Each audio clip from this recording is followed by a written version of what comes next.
For generations of Canadians, there was this simple, unspoken promise that kind of fueled everything. But if you're in the class of 2025, that promise probably feels pretty hollow. So today, we're going to dig into why that is.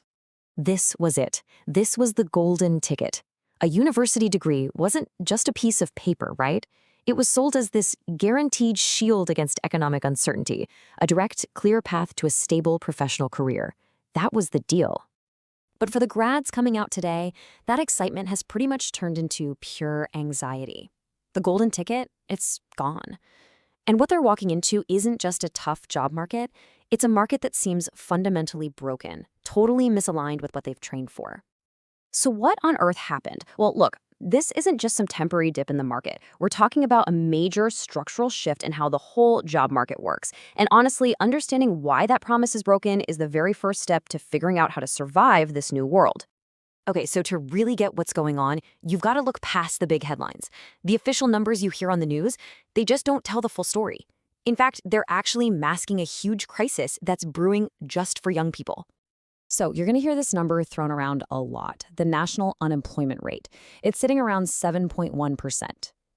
Now, on the surface, that seems okay, manageable, like the economy is cooling down but not falling apart. But for a new grad, that number is a total illusion, and honestly, a dangerous one. Because this is their number, 14.7%. That is the real unemployment rate for Canadians between 15 and 24. And just to put that in perspective for you, if you just ignore the whole 2020 weirdness, this is the highest that number has been in over a decade. A decade! And this chart, wow, it just lays it all out, doesn't it? I mean, just look at that chasm. That's the gap between what the general workforce is experiencing and the brutal reality that the next generation is facing. They are not playing the same game, not even close. But here's the thing, even if you do land a job, the struggle is far from over. This number here represents a kind of silent crisis, underemployment. We're talking more than 18% of young Canadians, people with a post-secondary education, who are stuck working jobs that have absolutely nothing to do with what they studied. Just think about it for a second. It's the barista with a biology degree, the delivery driver with a diploma in business. This isn't just about being jobless. It's about feeling careerless. You're just stuck in this holding pattern with no clear way to move forward. All right, so we've seen the what. Now let's get into the why. Because these numbers, they aren't just happening in a vacuum. They are the direct result of three very specific interlocking traps that new graduates are walking right into, often without even knowing it. And I really want to stress this.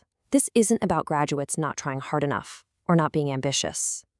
These are massive economic and technological forces that have all come together at the exact same time to make this moment uniquely, incredibly challenging for young people.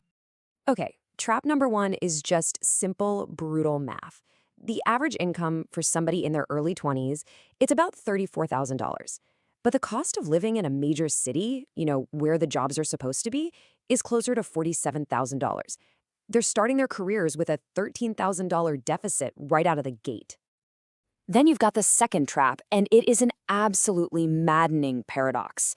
I mean, how frustrating is this? Every single entry-level job posting seems to demand 2, maybe 3 years of experience.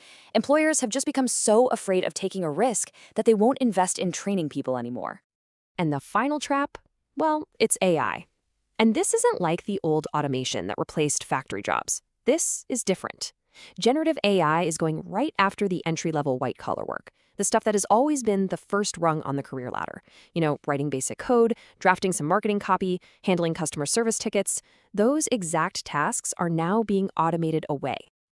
Okay, so I know this all sounds pretty bleak, right? But the story definitely doesn't end here. Understanding the challenges is really the first step to figuring out how to get through it. So let's look at how people are actually fighting back. This right here, this is what underemployment sounds and feels like. This is from Sarah, a graphic design grad who's working what she calls a survival job as a server. She's paying her bills, sure, but she can literally feel her hard-earned skills just fading away. She's terrified that by the time a real opportunity comes along, she'll be too out of practice to compete. But then, on the flip side, you get stories like Mark's. He was a history major who couldn't find anything in his field. He took a chance on a carpentry apprenticeship, and yeah, it was a move that came from desperation, but he actually found something he loves with good pay and a real, tangible skill in an industry that is desperate for people.